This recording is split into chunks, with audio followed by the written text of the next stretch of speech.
إن الحمد لله نحمده ونستعينه ونستغفره ونؤمن به ونتوكل عليه ونعوذ بالله من شرور أنفسنا ومن سيئات أعمالنا من يهده الله فلا مضل له ومن يضلله فلا هادي له وأشهد أن لا إله إلا الله وحده لا شريك له وأشهد أن محمدًا عبده ورسوله يا أيها الذين آمنوا اتقوا الله حق تقاته ولا تموتن إلا وأنتم مسلمون يا أيها الناس اتقوا ربكم الذي خلقكم من نفس واحدة وخلق منها زوجها وبث منهما رجالا كثيرا ونساء واتقوا الله الذي تساءلون به والأرحام إن الله كان عليكم رقيبا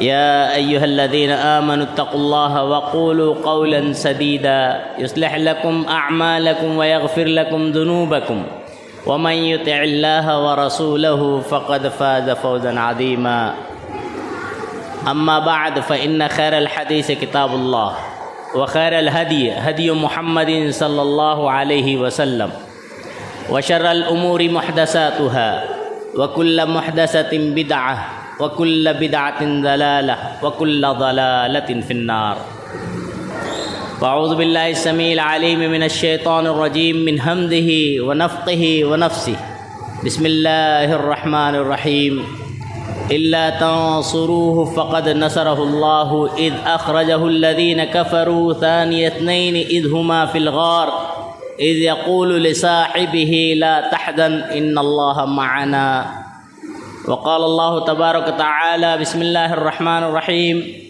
للفقراء المهاجرين الذين أخرجوا من ديارهم وأموالهم يبتغون فضلا من الله ورضوانا وينصرون الله ورسوله أولئك هم الصادقون وجاء في الحديث عن أنس بن مالك رضي الله عنه عن أبي بكر صديق رضي الله عنه قال قلت للنبي صلى الله عليه وسلم وأنا في الغار لو أن أحدهم نظر تحت قدميه لأبصرنا فقال رسول الله صلى الله عليه وسلم ما ظنك يا أبا بكر باثنين الله ثالثهما رواه البخاري في كتاب فضائل أصحاب النبي باب مناقب المهاجرين وفضلهم او كما قال علیہ الصلاۃ والسلام۔ برادران اسلام، دینی ملی بھائیوں، نوجوان دوستوں، خواتین ملت پردہ نشین ماؤں بہنوں، دیگر معزز حاضرین، اس وقت میں نے خطبہ مسنونہ کے بعد سورہ توبہ کی ایک آیت کا ٹکڑا اور اس کے بعد سورہ حشر کی ایک آیت کا ٹکڑا پڑھا ہے، پھر ایک حدیث جو بخاری، مسلم اور مسند احمد میں صحیح سند سے آتی ہے، آپ حضرات کے گوش گزار کی انہی آیات و احادیث کے تناظر میں گزشتہ خطبے کی وضاحت کے غرض سے میں کھڑا ہوا ہوں۔ اللہ تبارک تعالیٰ سے دعا ہے کہ الہ العالمین مجھے شریعت اسلامیہ کی ہی روشنی میں کہنے اور ہم تمام کو شریعت اسلامیہ پر حتی المقدور عمل پیرا ہونے کی توفیق عنایت فرمائے، آمین۔ سب سے پہلے اللہ کی حمد و ثنا، بڑائی، بزرگی اور ہر قسم کی تعریف و توصیف بیاں کرنا نہایت لازمی اور ضروری اس وجہ سے ہے کہ اللہ نے ہمیں بے شمار و انگنت نعمتوں دولتوں سے مالا مال فرمایا ہے۔ وہی ہمارا خالق و مالک ہے، وہی مدبر ہے اور ساری کائنات کا جو ہے نگراں اور پروردگار ہے۔ ثانیاً درود و سلام ہو تمام ہی انبیاء و رسول علیہم السلام پر، خصوصاً بے شمار و انگنت درود و سلام ہو ہمارے آپ کے آخری نبی جناب احمد مجتبی محمد مصطفیٰ علیہ الصلاۃ والسلام پر اور آپ کی آل اولاد پر حمد و صلات کے بعد گزشتہ ہفتہ ہجرت کے اسباق کے موضوع سے جو باتیں ہم نے پڑھی، سیکھی اور جانی، اس میں سے اہم بات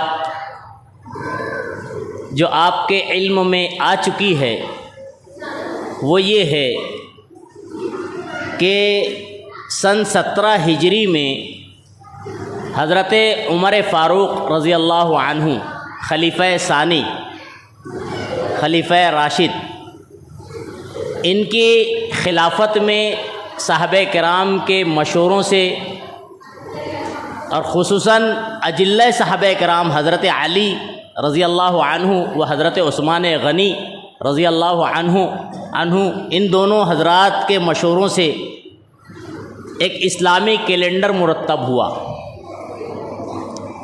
اور اس ہجری کیلنڈر کی ابتدا محرم الحرام سے اس وجہ سے کی گئی، اگر صحابہ کرام چاہتے، حضرت عمر فاروق رضی اللہ عنہ چاہتے تو اس کی ابتدا نبی کریم صلی اللہ علیہ وسلم کی ولادت سے کر دیتے تھے، ہجری کیلنڈر کی ابتدا نبی کریم صلی اللہ علیہ وسلم کی وفات سے کرتے تھے، آپ کی بعثت سے ہوتی تھی، فتح مکہ سے ہو سکتی تھی، لیکن ان تمام چیزوں کو چھوڑ کر حضرت عمر فاروق اور دیگر صحابہ کرام نے رضوان اللہ تعالی علیہم اجمعین نے کیلنڈر کی ابتدا محرم سے اس لیے کی، اسے ہجرت سے اس لیے جوڑا تاکہ امت محمدیہ مسلمان محرم الحرام آنے کے بعد اس تاریخ کو، اس ہجرت کے سبق کو دہرائیں، پڑھیں، سمجھیں اور اس سے حاصل ہونے والے اسباق کو اپنی زندگی کا حصہ بنانے کی کوشش کریں، اسی مقصد سے۔ لیکن آپ کو معلوم ہونا چاہیے کہ ابتدائے اسلام سے اسلام دشمن سازش نے، اسلام دشمن عناصر نے اسلام کی اس شبیہ کو بگاڑنے اور اس کو بدنما کرنے کی ہر ممکن کوشش کی ہے۔ اس کی ایک موٹی مثال ہم لے سکتے ہیں، حضرت عثمان غنی رضی اللہ عنہ کے دور میں عبداللہ بن سبا نامی ایک یہودی نے اسلام کا لبادہ اوڑھا، یعنی اپنے آپ کو مسلمان گردانہ، مسلمان ظاہر کیا، مسلمانوں کی صف میں آ گیا، اور حضرت علی رضی اللہ عنہ کی ہمدردی میں اس نے حضرت عثمان غنی رضی اللہ عنہ کے خلاف علم بغاوت بلند کیا، اور صرف علم بغاوت بلند نہیں کیا، دھیرے دھیرے حضرت عثمان غنی ذو النورین رضی اللہ عنہ کو شہید بھی کر ڈالا۔ معلوم یہ ہوتا ہے کہ اسلام دشمن سازشیں مختلف چولوں سے، مختلف پیروکاروں سے اور مختلف طریقہ کار سے، یہاں تک کہ ضرورت پڑنے پر اسلام کا لبادہ اوڑھ کر بھی اسلام کو داغدار کرنے کی کوشش کرتی ہے اور کر رہی ہے۔ آج بھی دیکھ لیجئے، ماہ محرم آنے کے بعد دشمنان اسلام ہی ہے نا، اسلام کی اصل تاریخ کو چھپا کر امت کو مختلف واقعات میں ورگلا دیتے ہیں، باسند ہو یا بے سند، اکثر و بیشتر بے سند باتوں سے مجموع کو جو ہے روشناس کیا جاتا ہے، مسلم معاشرے کو ورگلایا جاتا ہے، اور خرابیوں کو اجاگر کیا جاتا ہے، ان خرابیوں کو جو اللہ کے نبی جناب محمد رسول اللہ صلی اللہ علیہ وسلم نے ہجرت کے مقام سے ہمیں امت کو سکھایا، ڈرایا۔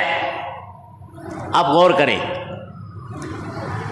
آج محرم الحرام داخل ہوا، مسلمانوں کے نزدیک بھی دشمنان اسلام کی طرح اسٹیج لگنے لگے، واقعہ کربلا کے تفاصیل اور بے سند باتیں عام کی جانے لگی۔ اصل کیا ہے، حقیقت کیا ہے؟ محرم الحرام سے ہمیں کیا سبق ملتا ہے؟ وہ ہجرت کا سبق ہے۔ ہجرت کے سبق کے تعلق سے آپ کو معلوم ہونا چاہیے، ہجرت یہ اتنا اہم ہے کہ اگر بندہ ہجرت کرنے سے پہلے مخلص ہے جیسے صحابہ کرام تھے تو ان کی دنیا بھی بن گئی، آخرت بھی سدھر گئی۔ اسی لیے تو ہجرت کے تعلق سے آپ غور کریں، بخاری میں امام بخاری رحمہ اللہ نے اپنی بخاری کی ابتدا میں پہلی جو حدیث لائی ہے ہجرت کے تعلق سے ہی لائی ہے، اور اس طرح سے ہے حدیث۔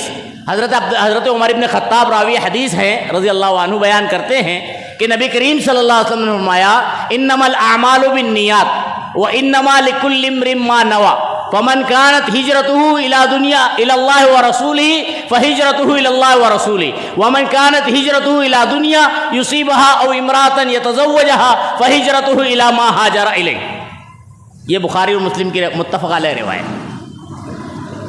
ہجرت کتنا اہم ہے اور ہجرت کی تاریخ مسلمانوں کے لیے کتنی اہم ہے، علامہ ابن جوزی رحمہ اللہ لکھتے ہیں کہ جب آدم علیہ السلام کی ذریت بڑھنے لگی تو حضرت آدم علیہ السلام کے دور سے ہی تاریخ مرتب ہونے لگی۔ پہلی تاریخ حضرت آدم علیہ السلام سے لے کے کشتی نوح کی، اس کے بعد حضرت نوح علیہ السلام سے لے کے حضرت ابراہیم سے لے کے حضرت یوسف علیہ السلام سے لے کے حضرت موسیٰ علیہ السلام، حضرت موسیٰ علیہ السلام سے لے کے حضرت داؤد علیہ السلام، حضرت داؤد علیہ السلام سے لے کے حضرت سلیمان علیہ السلام، حضرت سلیمان علیہ السلام سے لے کے حضرت عیسیٰ علیہ السلام تک 7 تاریخیں ہیں۔ 8ویں تاریخ امت محمدیہ کی ہے، اور وہ 8ویں تاریخ ہجرت کے باب سے شروع ہوتی ہے۔ امت اپنی تاریخ نہیں جانتی ہے، امت مسلمہ اپنی تاریخ سے ناواقف ہے، اور یہ ناواقف رکھا گیا ہے۔ کیوں؟ اللہ قرآن میں کہتا ہے یریدون لیطفئوا نور اللہ بافواہہم، وہ چاہتے ہیں کہ اللہ کے نور کو، اسلام کو بجھا دے ہوئے، ختم کر دے ہوئے، ہر ممکن کوشش کرتے ہوئے۔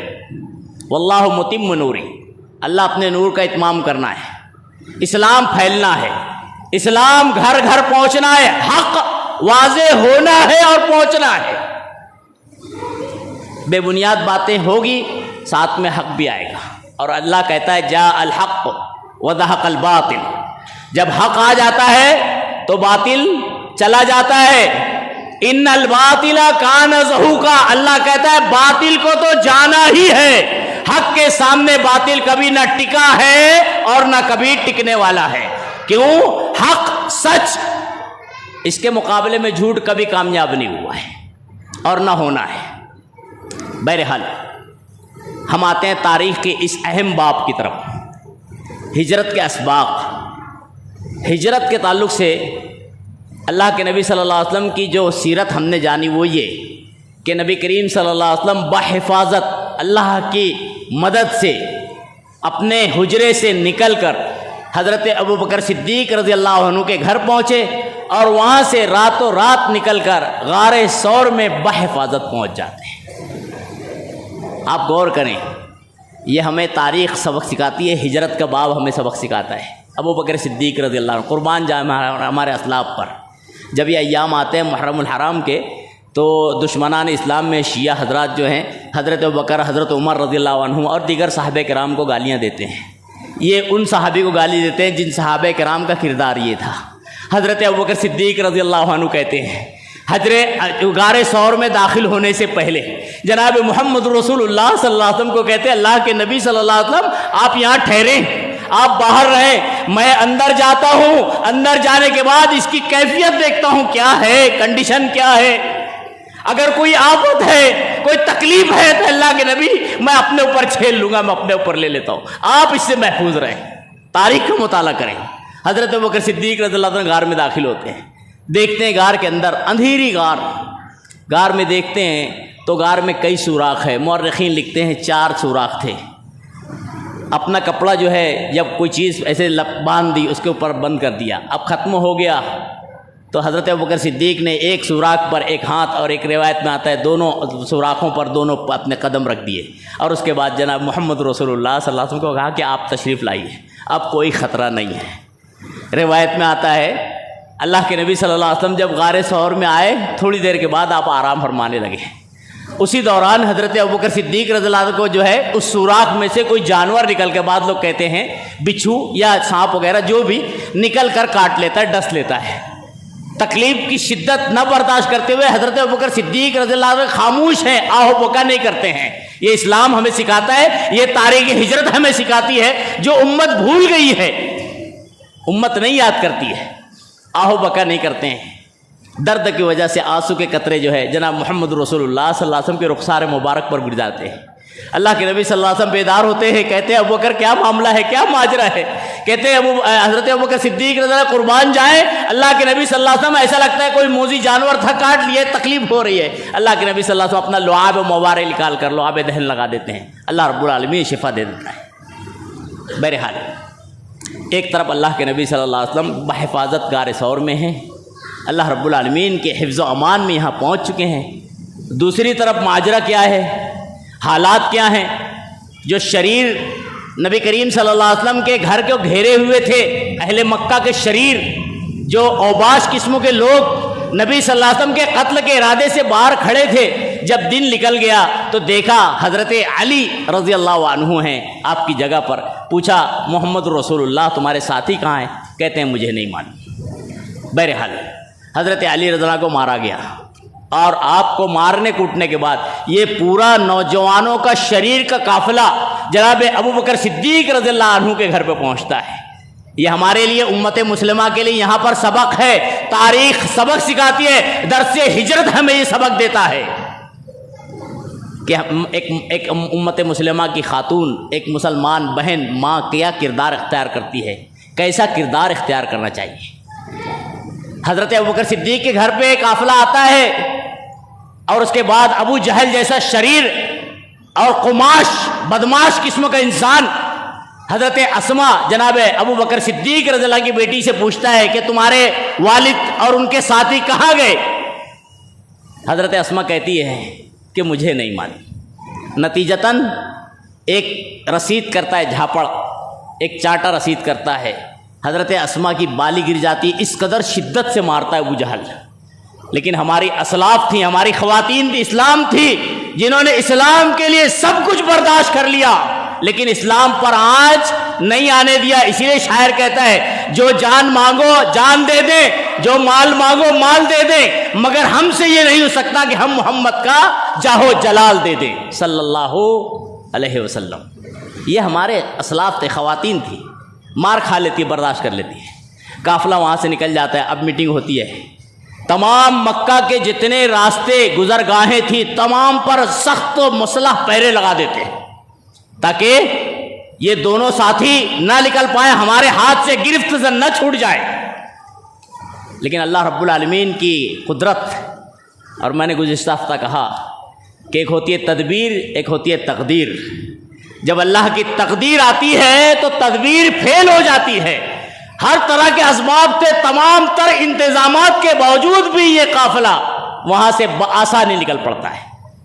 مورخین لکھتے ہیں 3 دن اور 3 رات جناب محمد رسول اللہ اس غار ثور میں تھے. کیا نفسا نفسی کا عالم تھا اہل مکہ کا اور حضرت ابوبکر صدیق کا. آپ دیکھ لیجئے، نقشہ مورخین نے کھینچا ہے. حضرت ابوبکر صدیق خود راوی حدیث بھی حضرت انس بن مالک بھی بیان کرتے ہیں، میں نے روایت پڑھی ہے خطبہ مسنونہ کے بعد. ایک کنڈیشن ایسی ہوئی، چونکہ میٹنگ میں طے ہوتا ہے کہ جو بھی محمد اس کے ساتھی کو پکڑ لائے صلی اللہ علیہ وسلم رضی اللہ عنہ، کہتے ہیں کہ ہر ایک کے بدلے 100 اونٹ انعام میں دیے جائیں گے، پکڑ کر زندہ یا مردہ جس حالت میں لے آئے. اب یہ جب معاملہ اعلان کا تھا، انعام کا تھا، تو لوگ تگدوں میں لگ گئے تھے، خوب دوڑ دھوپ میں لگے ہوئے تھے ڈھونڈنے میں. ڈھونڈتے ڈھونڈتے یہاں تک پہنچ گئے تھے. حضرت ابوبکر صدیق رضی اللہ عنہ بیان کرتے ہیں کہ اللہ کے نبی صلی اللہ علیہ وسلم، حضرت انس بن مالک کہتے ہیں ان سے حضرت ابوبکر صدیق رضی اللہ عنہ بیان کیا کہ اللہ کے نبی صلی اللہ علیہ وسلم کے پاس انا فی الغار، میں غار میں تھا اور میں ان کے قدموں کو دیکھ رہا تھا. کہتے ہیں اللہ کے نبی صلی اللہ علیہ وسلم اگر انہوں نے صرف اپنے قدموں کی طرف دیکھ لیا تو ہمیں پا لیا. جناب محمد رسول اللہ صلی اللہ علیہ وسلم اس وقت ایک معجزاتی جملہ کہتے ہیں. کیا کہتے ہیں؟ ما ظنک یا ابی بکر. بخاری، مسلم، احمد کی روایت صحیح سند سے ملتی ہے. ما ظنک یا ابی بکر، ابو بکر تمہارا کیا گمان ہے، تمہارا کیا خیال ہے؟ اثنین اللہ ثالثہما، ان دونوں کے بارے میں جن کا تیسرا اللہ ہے، جن کا مددگار اللہ ہے۔ اللہ کے نبی صلی اللہ علیہ وسلم ڈھارس بندھاتے حضرت ابوبکر صدیق کو کہ ابوبکر گھبراؤ نہیں، یہ تدبیر چل رہی ہے، اللہ تقدیر چل رہا ہے اور اللہ ہمارے ساتھ ہے، یہ ہمارا کچھ نہیں بگاڑ سکتے۔ درمیان میں جملہ معترضہ کے طور پہ ایک بات بتا دوں، جو مکڑی کا جالا اور کبوتر کا انڈا روایتوں سے ملتا ہے مشکوک ہے۔ بہرحال اللہ حفاظت کرنے والا ہے، اللہ کو ان کی ضرورت بھی نہیں ہے۔ اللہ کے نبی صلی اللہ علیہ وسلم بحفاظت اپنے ساتھی حضرت ابوبکر صدیق کے ساتھ یہاں پر ہے، اور پورے اہل مکہ جو تھے دشمنان اسلام تک دو میں لگے ہوئے ڈھونڈ رہے ہیں، ہر راستے پر دوڑ رہے ہیں۔ یہ قافلہ بحفاظت کس طرح سے نکلتا ہے، تاریخ کا مطالعہ کریں، امت اس سے ناواقف ہے۔ امت کا علم بالکل منتہا ہے، انتہا کو پہنچا ہوا ہے، جہالت آیا ہے، ظاہر ہے۔ اسی لیے امت بجائے حق کو پہچاننے، سچ کو ڈھونڈنے اور تلاش کرنے کے باطل کے پیچھے پڑی ہوئی۔ واقعہ کربلا اس کا انکار نہیں ہے، ایک حادثہ ہوا، بہت ہی شرمناک حادثہ ہوا، لیکن یہ 60 ہجری میں ہوا اور اسلام جناب محمد رسول اللہ صلی اللہ علیہ وسلم کے دور میں مکمل ہو گیا۔ نبی صلی اللہ علیہ وسلم کے ہجرت کرنے کے بعد 50-51 سال بعد ایک واقعہ ہوتا ہے، اس کا اسلام سے کوئی تعلق نہیں ہے۔ امت اسی کو اسلام سمجھتی ہے، اصل اسلام جو اصل تاریخ ہے اس سے ناواقف ہے۔ بہرحال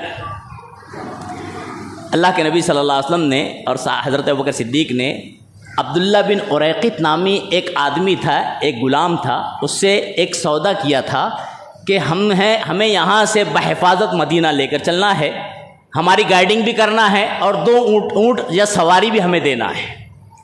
یہ سودا پہلے ہی طے ہو گیا تھا، یہ پہلے ہی منصوبہ بن گیا تھا۔ یہ اسلام ہمیں سکھاتا ہے منصوبہ بندی منظم انداز سے ہونا چاہیے، اور منصوبہ بندی جب منظم انداز سے ہو تو اس میں مخبری کا کام ایمان والے نہ کریں۔ یہ بہت اہم سبق ہے اسلام۔ بہرحال کتنا اہم سبق ملتا ہے، عبداللہ بن اریقط جو تھا یہ مومن نہیں تھا، مسلمان نہیں تھا، ابھی پرانے ہی آباء و اجداد کے دین پہ تھا، لیکن سودا جناب محمد رسول اللہ حضرت ابوبکر صدیق رضی اللہ عنہ سے ہو رہا ہے، اس لیے معتبر تھا، اسی لیے انہوں نے سودا بھی کیا تھا۔ اور ادھر عبداللہ بن عامر بن فہیرہ یہ حضرت ابوبکر صدیق رضی اللہ عنہ کا غلام تھا جو بکریاں چرایا کرتا تھا۔ حضرت ابوبکر صدیق کا ایک بچہ عبداللہ بن ابوبکر تھا جو مکہ کے حالات سے ان 3 دنوں تک جناب محمد رسول اللہ صلی اللہ علیہ وسلم کو اور حضرت ابوبکر صدیق والد کو باخبر کرتا تھا کہ یہ سازشیں کھیلی جا رہی ہے، کوشش کی جا رہی ہے۔ روایت میں آتا ہے جب یہ رات گزارتے تھے حضرت عبداللہ بن ابوبکر، تو صبح ہی چلے جاتے تھے تاکہ مکہ والوں کو معلوم ہو کہ میں نے رات آپ لوگوں کے ساتھ ہی گزاری ہے۔ خبر کا انتظام بھی ہو گیا، خبر ادھر جو ہے مکہ والوں کو محسوس بھی نہیں ہو رہا ہے۔ اس کے بعد حضرت عامر ابن فہیرہ حضرت ابوبکر صدیق کا جو غلام تھا، وہ بکریاں چراتے ہوئے حضرت عبداللہ بن ابوبکر کے جو قدم کے نقش تھے اس پر سے بکریاں لے کر چلا جاتا تھا کہ نشان قدم بھی مٹ جائے۔ اللہ اکبر، یہ اسلام کی تاریخ ہے، اس سے امت کا اکثر و بیشتر طبقہ ناواقف ہے۔ بہرحال یہ معاملہ 3 دن تک چلا۔ حضرت اسماء، خواتین اسلام میری مائیں بہنیں سن رہی ہیں، ان سے بھی ایک بہت بڑا سبق ملتا ہے۔ حضرت اسماء جو ہے توشہ لے کر جاتی تھی، ایک مرتبہ جو ہے توشہ لے کر پہنچ رہی تھی، کھانے کا انتظام غار حرا میں صرف دودھ کا انتظام ہوتا تھا، بکریوں کا دودھ مل جاتا تھا، بقیہ اور کھانے کا انتظام نہیں تھا۔ حضرت اسماء ایک مرتبہ لے کر پہنچی، روایت میں آتا ہے کہ جب لے کر جانے لگی تو چونکہ سامان زیادہ تھا اس لیے باندھنا تھا، تو اب باندھنے کے لیے ان کو سامان نہیں ملا، توشہ باندھ لے ہوئے، تو اپنا دوپٹے کو کمر بند کو پھاڑ لیا، 2 حصہ کر کے ایک حصے سے سامان باندھا، ایک حصے کو کمر پہ پھر لپیٹ لیا، یعنی ستر بھی نہ کھلے، برہنہ بھی نہ ہو۔ امت مسلمہ کو سبق ہے، اسی لیے ان کو ذات النطاقتین کہتے ہیں، 2 پٹکے والی، 2 کمر بند والی، حضرت اسماء بنت ابوبکر صدیق۔ بہرحال یہ لے کر چلتی ہیں، توشہ دیتی ہیں، حضرت عامر ابن فہیرہ بکریاں چلاتے ہیں، نشانات ختم کر دیتے ہیں۔ یہ سلسلہ 3 روز تک تھا، 3 دن اور 3 رات۔ عبداللہ بن اریقط لے کر نکلا، سفر شروع ہوا۔ تاریخ کا یہ اہم باب ہے، یہاں سے امت مسلمہ کو ایک بہت بڑا سبق ملتا ہے۔ اللہ کے نبی صلی اللہ علیہ وسلم کو جانا ہے مدینہ، راستہ مدینے کا اس طرح ہے، جناب محمد رسول اللہ صلی اللہ علیہ وسلم نکل رہے ہیں سفر ہجرت کے لیے، تو بجائے مدینہ کے راستہ اختیار کرنے کے آپ مکہ سے نکل کر یمن کی طرف جاتے ہیں۔ یہ دیکھ لیجئے حکمت۔ اس کے بعد تمام اہل مکہ سرداران ڈھونڈ رہے ہیں، تو ڈھونڈیں گے کہاں؟ سب کو معلوم تھا کہ اگر گئے تو صرف اہل مدینہ انصار ہی مدد کے لیے تیار ہیں، ادھر ہی جا سکتے ہیں، تمام لوگوں کی تگ و دو اسی طرف ہے۔ جناب محمد رسول اللہ 3 روز غار ثور میں ہے، یمن کے راستے میں۔ اللہ اکبر، یہ اللہ رب العالمین نے حکمت دی تھی۔ وہی سے تو اللہ کے نبی صلی اللہ علیہ وسلم نے کہا تھا نا کہ اے ابوبکر تو ان دونوں کے بارے میں کیوں فکر کر رہا ہے جس کا تیسرا اللہ ہے۔ قرآن میں اللہ رب العالمین نے اشارہ دیا ہے، سورہ توبہ سورہ نمبر 9 آیت نمبر جو ہے 40 میں اللہ نے پورا نقشہ کھینچا ہے، مختصر بڑا جامع نقشہ اللہ نے کھینچا ہے۔ اللہ تنصروہ فقد نصرہ اللہ، اللہ کہتا ہے اگر تم لوگ نہیں مدد کرتے تو نہ کرو، اللہ مدد کرنے والا ہے، اللہ اپنے مدد نبی کی مدد کرے گا۔ اذ اخرجہ الذین کفروا، جب ان لوگوں نے جنہوں نے کفر کیا آپ کو نکال دیا، اذ ہما فی الغار، جب دونوں غار میں تھے، دونوں غار میں تھے، لوگوں نے نکال دیا، اللہ نے مدد کیا، اللہ نے فرشتے بھیجے، اللہ رب العالمین نے سکینت نازل کی، اللہ نے اس طرح سے مدد کی۔ بہرحال یہ قافلہ آگے بڑھتا ہے، یمن کے راستے ہوتے ہوئے پہلے جو ہے غار ثور، اس کے بعد پہاڑیوں کے سلسلے سے ہوتے ہوئے باہر سے ہوتے ہوئے آگے بڑھتا ہے۔ یہ جو عبداللہ بن اریقط تھا یہ پہاڑیوں کے راستے سے واقف تھا، یہ ایسے راستے سے چل پڑتے ہیں جو عام طور سے گزرگاہ نہیں تھی، لوگوں کا ذہن و دماغ بھی اس طرف نہیں چلا کہ ہو سکتا ہے اس راستے سے گئے۔ بہرحال روایت میں آتا ہے تقریباً 100 کلومیٹر سے اوپر چل چکے تھے، اللہ اکبر، بحفاظت۔ روایت میں آتا ہے کہ اللہ کے نبی صلی اللہ علیہ وسلم قرآن کی آیتیں پڑھتے جاتے تھے، حضرت ابوبکر صدیق تھوڑا گھبرائے ہوئے تھے۔ انسانیت، ان کا کنیکشن اللہ سے نہیں تھا، جناب محمد رسول اللہ کا کنیکشن اللہ سے تھا، اطمینان تھا کہ اللہ کی مدد ہے، انسانی بشری تقاضے گھبرا رہے ہیں۔ روایت میں آتا ہے ایک تاریخ اور اہم باب ملتا ہے، حضرت ابوبکر صدیق رضی اللہ عنہ جب سواری پہ سوار تھے تو ردیف کی حیثیت سے بیٹھے تھے۔ ردیف کا معنی پیچھے سواری کے پچھلے حصے میں۔ کیوں پیچھے بیٹھے ہوئے تھے؟ مورخین لکھتے ہیں حضرت ابوبکر صدیق عمر دراز تھے نبی صلی اللہ علیہ وسلم کے بالمقابل، نبی صلی اللہ علیہ وسلم ان کے مقابلے میں جوان تھے، اور آپ عمر دراز تھے، سفیدی ظاہر تھی۔ اب کوئی سفر میں چلتا ہوا کس سے پوچھے گا؟ جو سواری چلا رہا ہے اس سے نہیں پوچھے گا، پیچھے جناب بیٹھے ہیں اسی سے پوچھے گا کہ بھائی کہاں کا ارادہ ہے، کون ہے یہ آدمی؟ کہتے ہیں ادھر کا ارادہ ہے۔ آدمی کون ہے جو سواری چلا رہے ہیں؟ میرے ہادی ہیں، اس کو کہتے ہیں ذو کلام، 2 باتیں، 1 سے 2 3 باتیں، یہ میرے ہادی ہے، رہنمائی کر رہے ہیں مجھے راستے کی۔ لیکن یہ وہ رہنمائی مراد نہیں تھی، بلکہ یہ رہنمائی دنیا و آخرت کی رہنمائی مراد تھی، مجھے ہدایت دے رہے ہیں آخرت کی طرف، دنیا کی خرابیوں سے نکال کر مجھے راہ ہدایت جنت کا راستہ دکھانے والے ہادی۔ بہرحال معاملہ قافلہ چلتا ہے، اہم سبق کی طرف اشارہ دیتا ہوں، وقت ختم ہونے کو ہے۔ یہ قافلہ معبد نامی ایک خاتون کے گھر پہ رکتا ہے، گزرگاہ پہ ان کا گھر تھا، ایک خاتون تھی اور اس کا کام تھا لوگوں کی ضیافت کرنا۔ یہ بڑی ضیافت کرنے والی مشہور تھی، ہر آنے جانے والوں کو خیر خواہی کے طور پہ کچھ کھلانا پلانا اس کا کام تھا۔ بہرحال جب یہاں سے نبی صلی اللہ علیہ وسلم کا گزر ہوا، یہ قافلہ گزرا، تو اللہ کے نبی صلی اللہ علیہ وسلم نے معبد سے پوچھا کہ معبد کچھ ضیافت کے لیے، مہمان نوازی کے لیے کچھ ہے کھانے پینے کے لیے؟ تو حضرت معبد کہتی ہیں رضی اللہ عنہا، بعد میں اسلام لے آتی ہیں، ابھی مسلمان نہیں ہیں، اگر ہوتا تو میں تنگی نہیں کرتی، فوراً کھلاتی تھی، نہیں ہے کچھ بھی۔ جناب محمد رسول اللہ کی نگاہ اس کے باڑے میں کھڑی ہوئی ایک بکری پر پڑی جو بڑی ہی مریل تھی۔ اللہ کے نبی صلی اللہ علیہ وسلم نے کہا کہ اے معبد، یہ جو بکری کھڑی ہے اس بکری سے دور ہو۔ معبد نے کہا یہ بکری تو خود مریل ہے، ریوڑ میں چل نہیں سکتی ہے، اس لیے ریوڑ کے پیچھے کھڑی ہے یہاں پہ۔ کہتے ہیں اللہ کے نبی صلی اللہ علیہ وسلم آپ کی اجازت ہے؟ بولے ہاں اجازت ہے۔ دیکھو آپ تاریخ تو پڑھیں، نبی کریم صلی اللہ علیہ وسلم نے ایک بڑا سا برتن منگوایا، آپ نے دوہا بکری کو، پورا برتن لبالب بھر گیا، حضرت معبد کو پیش کیا، پہلے معبد نے پیا، اس کے بعد اللہ کے نبی کے ساتھی حضرت ابوبکر صدیق نے پیا، دیگر لوگوں نے پیا، پھر آپ نے نوش فرمایا، پھر برتن وہاں رکھا گیا، پھر دھوا گیا، پھر بھر گیا۔ اللہ اکبر۔ یہ ماجرا ہوا، اللہ کے نبی صلی اللہ علیہ وسلم دودھ نوش فرما کے آگے بڑھ جاتے ہیں۔ کچھ ہی دیر بعد ابو محمد ان کے شوہر آ جاتے ہیں، جو بکریوں کو ہانکتے ہوئے، ریوڑ کو ہانکتے ہوئے پہنچتے ہیں۔ منظر دیکھنے کے بعد حیران، کہتے ہیں معبد کیا ماجرا ہے، یہ کیسے؟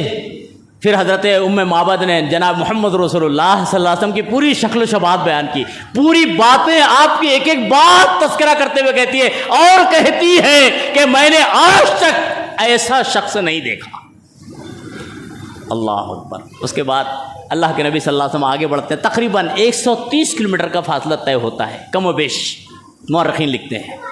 اسی دوران سراقہ بن مالک جوشم، یہ ایک مدلجی قبیلے کا شخص تھا، مدلج قبیلے کا معاملہ یہ خود بیان کرتے ہیں۔ سراقہ بن مالک جوشم بعد میں ایمان لاتے ہیں۔ دیکھیے کتنا اہم باب ہے تاریخ کا، اس سے امت نہ واقف۔ یہ خود اپنا بیان کرتے ہیں واقعہ کہ میں مدلج قبیلے کا ایک آدمی تھا، بیٹھا ہوا تھا قبیلے میں، اچانک ایک شخص آ کر کہتا ہے کہ میں نے ایک قافلے کو ساحل کی طرف جاتے ہوئے دیکھا ہے۔ حضرت سراقہ ابن مالک جوشم کہتے ہیں رضی اللہ عنہ، اس وقت مسلمان نہیں ہیں، کہتے ہیں نہیں آپ کی نگاہ غلط ہے، وہ فلاں لوگ تھے، ابھی تو گئے تھے، وہ ہیں۔ کیوں معلوم؟ نیت میں گڑبڑ، نیت داواں ڈول تھی۔ چاہت کیا تھی کہ جو 100 اور 100 200 انعام، اونٹ کا انعام ملنے والا ہے، وہ کسی کو نہ ملے، مجھے ملے، میرے پاس تیز رفتار سواری ہے، گھوڑا ہے۔ تاریخ کا مطالعہ کریں، اس آدمی کو، کہنے والے کو انہوں نے گھما دیا، بات بنا دی کہ نہیں وہ نہیں۔ اور اس کے بعد خود بیان کرتے ہیں کہ میں موقع پاتے ہی مجلس سے بھاگا۔ اور اس کے بعد روایت دو طرح کی ہے، ایک روایت اپنے خاص دوست کو، ایک روایت اپنی باندی اور لونڈی کو کہا کہ میں پیچھے حصے جا رہا ہوں، تم میرے تیز رفتار اس گھوڑے کو نشیبی حصے میں لا کر مجھے فلاں جگہ دو۔ تاریخ میں آتا ہے کہ اپنا پھال تیر وغیرہ لیا اور دوڑنے لگے۔ تیر زمین سے لٹک رہا تھا، اتنی تیز شدت سے دوڑ رہے تھے۔ جب اپنے گھوڑے پر سواری کی تو گھوڑا بدکنے لگا، پھر بھی بیٹھ کر دوڑے، اور دوڑتے ہوئے 130 کلومیٹر کم و بیش پیچھا کیا جناب محمد رسول اللہ صلی اللہ علیہ وسلم اور حضرت ابوبکر صدیق کا قافلے کا۔ قریب جب پہنچ گیا تو امید ہو گئی ہاں یہی وہ قافلہ ہے۔ اب 200 اونٹ نظر آ رہے ہیں، ایک طرف اللہ رب العالمین کہ نبی جناب محمد رسول اللہ کا قافلہ چل رہا ہے، ایک طرف انعام ہے، ایک طرف اللہ اپنی قدرت کا مظاہرہ کرنا چاہتا ہے۔ چنانچہ روایت میں آتا ہے کہ جب قریب ہونے لگے تو انہوں نے پھر ایک پھال لی۔ یہ پرانے دور جاہلیت میں تھا، اسلام نے اس کو منع کر دیا ہے، یہ نقطہ ذہن نشین رہے کہ آج ہمارے پاس جو ہے کچھ لوگ مومن ہونے کے بعد بھی کسی کے پاس جا کر اپنی نسیں دکھا رہے ہیں، تو کسی کے پاس جا کر کمپیوٹر میں سن رہے تمہاری آگے پیشین گوئی کیا ہے۔ یہ نجومی ہے، یہ نجوم ہے، اور ستارے سے تعلق جتنا بھی ہے سب اسلام نے حرام گردانا ہے۔ یہاں تک کہ اللہ کے نبی صلی اللہ علیہ وسلم نے فرمایا کہ من جاء عرافا فصدقه فكذب بما ارسلت به، کہ جو آدمی ایسے کے پاس آیا اور اس کی تصدیق کی، اس نے جناب محمد رسول اللہ کی رسالت کی تکذیب کی۔ اب بہرحال اس نے فال لی، فال نکالا تو فال اس کے خلاف نکلی، یعنی اس کو اپنا ارادہ ترک کر دینا تھا، لیکن فال اپنے خلاف ہونے کے بعد بھی گھوڑے پر سوار ہوا اور گھوڑے کو ایڑ لگائی، دوڑایا۔ جب قریب آ گیا تو اس کا گھوڑا اچانک اس کو لے کر پھسلا، گرا، اتنا شدید گرا کہ اس کے دونوں اگلے قدم دھنس گئے۔ روایت میں آتا ہے کہ اس کے پیر کے سے جو آسمان پر ایک دھواں نکلا، گھبرا کر اس نے یقین کر لیا کہ یہ محمد رسول اللہ صلی اللہ علیہ وسلم کا معاملہ غالب ہونے والا ہے، یہ حق اور سچ ہے، دل میں اس کو یقین پیدا ہو گیا۔ پھر کوشش کی، بہرحال جب تیسری بار ناکام ہو گیا، پھنس گیا گھوڑا، تو اللہ کے نبی صلی اللہ علیہ وسلم، روایت میں آتا ہے حضرت ابوبکر صدیق پلٹ کر پیچھے دیکھتے رہتے بار بار اور کہتے اللہ کے نبی صلی اللہ علیہ وسلم سراقہ ہمیں پالے گا۔ نبی کریم صلی اللہ علیہ وسلم اپنے قرآن کی تلاوت میں لگے ہوئے تھے، کہتے ہیں لا تحزن ان اللہ معنا، فکر مت کرو، غم نہ کرو، اللہ ہمارے ساتھ ہے۔ اللہ رب العالمین نے اپنی قدرت سے سراقہ کو روک دیا، اتنا شدید رکا کہ مجبور ہو کر کہتا ہے اے اللہ کے نبی میرے حق میں دعا کر دیجیے۔ جناب محمد رسول اللہ صلی اللہ علیہ وسلم دعا کرتے ہیں، جب سیفٹی نکلتا ہے، نکلنے کے بعد قریب آتا ہے، اللہ کی شان میں گستاخی کرنے والوں، اللہ کے نبی کی شان میں گستاخی کرنے والوں کو بڑا پیغام ہے کہ اللہ کی شان میں یا نبی کی شان میں عمدن گستاخی نہ کرے، واللہ اللہ کا عذاب اور گرفت آ سکتی ہے۔ بہرحال نبی صلی اللہ علیہ وسلم دعا کرتے ہیں، دعا کرنے کے بعد نکلتا ہے تو اس کے بعد کہتا ہے مجھے جو ہے ایک پیمانہ عہد لکھ دیجئے، امان کا پیمانہ لکھ دیجئے، قرارداد لکھ دیجئے۔ روایت میں آتا ہے اللہ کے نبی صلی اللہ علیہ وسلم، عامر ابن فہرہ جانکار تھا لکھنے کا رضی اللہ عنہ، ان کو کہتے ہیں کہ ان کو ایک قرارنامہ چمڑے پہ لکھ کر دے دو، لکھ کر دے دیتے ہیں، لے کر چمڑے میں عہد نامہ قرارنامہ لے کر نکلتا ہے جناب محمد رسول اللہ سے۔ اللہ رب العالمین مسبب الاسباب ہے، جو اللہ دینے کی طاقت رکھتا ہے وہ اللہ چھیننے کی طاقت رکھتا ہے، اور جو اللہ چھین لیتا ہے وہ اللہ دوبارہ بھی دے دیتا ہے۔ یہ آیا تھا 200 کے انعام کے لیے، اللہ رب العالمین نے اس کو بہت بڑا جو ہے ذریعہ بنا دیا اللہ کے نبی اور اس قافلے کی حفاظت کا۔ دیکھ لیجیے مورخین لکھتے ہیں جب یہ واپس آتا ہے اللہ کے نبی صلی اللہ علیہ وسلم کے پاس سے اس قافلے کو چھوڑ کر، راستے میں کچھ لوگ اور ملتے ہیں، سراقہ بن مالک جوشم رضی اللہ عنہ کہتے ہیں بعد میں بھی ایمان والے نہیں ہیں، کہتے ہیں اللہ کے نبی صلی اللہ علیہ وسلم میں آپ پر ایمان تو نہیں لاتا لیکن پاسداری، آپ کی دیانت داری، امانت داری، آپ کی باتوں کو راز میں رکھوں گا جو نبی صلی اللہ علیہ وسلم نے اس سے کہا تھا۔ ٹھیک ہے بھائی، راستے میں ملاقات ہوتی ہے، کچھ قافلہ آتا ہے نبی صلی اللہ علیہ وسلم اور اس قافلے کی تلاش میں، تگدو میں، کہتے ہیں کہ نہیں، جس مقصد سے تم جا رہے ہو میں تلاش کر آیا ہوں، اس میں فیل ہو، ناکام ہو، واپس چلو۔ یہاں سے جتنے لوگ ملتے سب کو واپس کرتے ہوئے، یہ اللہ رب العالمین کی شان تھی۔ بہرحال اس تاریخی ہجرت کے واقعے سے امت کو جو سبق ملتا ہے، بہت بڑا سبق وہ یہ کہ اللہ کے نبی صلی اللہ علیہ وسلم نے اور صحابہ کرام نے جو ہجرت کی تھی، بڑے اہم اسباق باقی رہ جاتے ہیں۔ جو ہجرت کی تھی اس کا اصل محرک اور سبب جو تھا وہ تھا توحید اور اللہ کے ایمان کی بلندی، اللہ رب العالمین پر ایمان پر کی بلندی کو، اللہ کے اسلام کو بلند کرنا، یہ مقصد تھا، اور شرک کی نفی تھی۔ آج دشمنان اسلام نے مسلمانوں کو ورگلا دیا، اور جس چیز کے لیے ہمارے اسلاف نے، نبی کریم صلی اللہ علیہ وسلم نے، صحابہ کرام نے ہجرت کی تھی، اسی کو دوسری شکل میں امت مسلمہ میں داخل اور شامل کر دیا ہے۔ افسوس کی بات ہے محرم الحرام آنے کے بعد بجائے امت تاریخ کے اسباق کو دہرانے کے، امت جو ہے بدعات میں، شرک میں مبتلا ہے۔ اللہ کے نبی صلی اللہ علیہ وسلم نے جس کو شرک واضح کہا تھا، شرک جلی کہا تھا، آج امت مختلف پیراہن سے، بزرگوں کے نام سے اسی میں گمراہ ہوتی نظر آ رہی ہے۔ جو اصل میں ہجرت کا اہم سبق تھا امت اسے بھول گئی ہے۔ امت کو اپنے ہجرت کے سبق کو، تاریخ کو پھر دہرانا چاہیے، اور خاص طور سے جو ہجرت کا سبق ہمیں اللہ رب العالمین نے دیا ہے وہ یہ ہے کہ ایمان محفوظ ہو، اسلام بچ جائے، دین جو ہے دنیا چلی جائے، گھر بار چلا جائے، وطن چھوٹ جائے، سب گوارا ہو جائے، لیکن ایمان چھوٹنا گوارا نہ ہو۔ یہی مومن کو ہجرت کا اہم سبق ملتا ہے۔ اور بھی موقع رہا تو انشاءاللہ موقع سے اپنی تفصیل کو اور باتوں کو رکھا جائے گا۔ اللہ رب العالمین سے دعا کرتے ہیں اللہ رب العالمین ہمیں امت مسلمہ جو محرم الحرام میں بدعات اور خرافات میں اور لوگوں کے کہنے میں پڑ گئی ہے، اللہ رب العالمین انہیں بدعات اور خرافات سے محفوظ رکھے۔ اللہ رب العالمین لوگوں کے جو کہے میں امت گمراہ ہوئی ہے، اللہ انہیں ہدایت اور صحیح سمجھ عطا فرما دے۔ اللہ رب العالمین ہم میں بھی اگر کوئی گمراہی میں مبتلا ہو، اللہ رب العالمین انہیں رائے ہدایت نواز دے۔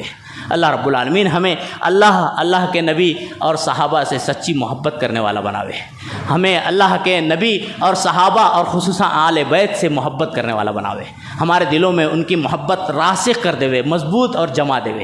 الہ العالمین ہم سے اگر قدورت ہو مسلمانوں میں کسی سے، اللہ رب العالمین ان کے دلوں سے ہمارے اسلاف کی قدورت کو دور فرما دے، اور اگر مسلمانان اسلام کے خلاف عالم اسلام میں سازشیں ہو رہی ہو، اللہ رب العالمین ان کے سازش کرنے والوں کی سازشوں میں انہیں ناکام و نامراد بنا دے۔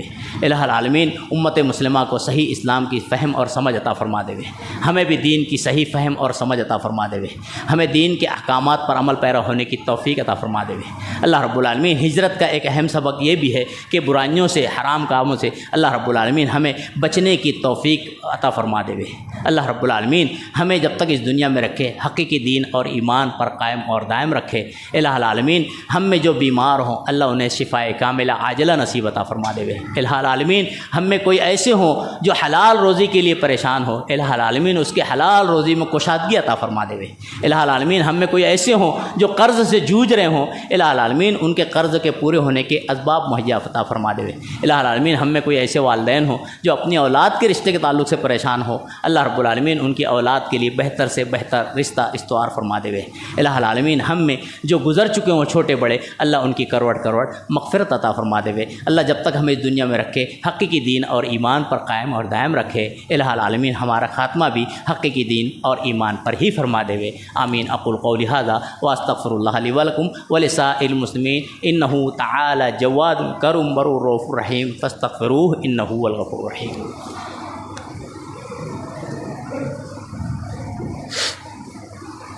الحمد للہ نحمده ونستعینه ونستغفره ونؤمن به ونتوکل علیہ ونعوذ باللہ من شرور انفسنا ومن سیئات اعمالنا من يهده الله فلا مضل له ومن يضلل فلا هادي له واشهد ان لا اله الا الله واشهد ان محمدا عبده ورسوله. اما بعد قال الله تبارك وتعالى اعوذ بالله من الشيطان الرجيم بسم الله الرحمن الرحيم ان الله وملائكته يصلون على النبي يا ايها الذين امنوا صلوا عليه وسلموا تسليما اللهم صل على محمد وعلى ال محمد كما صليت على ابراهيم وعلى ال ابراهيم انك حميد مجيد اللهم بارك على محمد وعلى ال محمد كما باركت على ابراهيم وعلى ال ابراهيم انك حميد مجيد اللهم انصر الاسلام والمسلمين اللهم انصر الاسلام والمسلمين اللهم انصر من نصر دين محمد صلى الله عليه وسلم واجعلنا منهم واخذل من خذل عن دين محمد صلى الله عليه وسلم ولا تجعلنا منهم آمين. عباد الله رحمني ورحمكم الله ان الله يأمر بالعدل والإحسان وإيتاء ذي القربى وينهى عن الفحشاء والمنكر والبغي يعظكم لعلكم تذكرون اذكروا الله يذكركم وادعوه يستجب لكم ولذكر الله تعالى أعلى وأولى وأجل وأتم.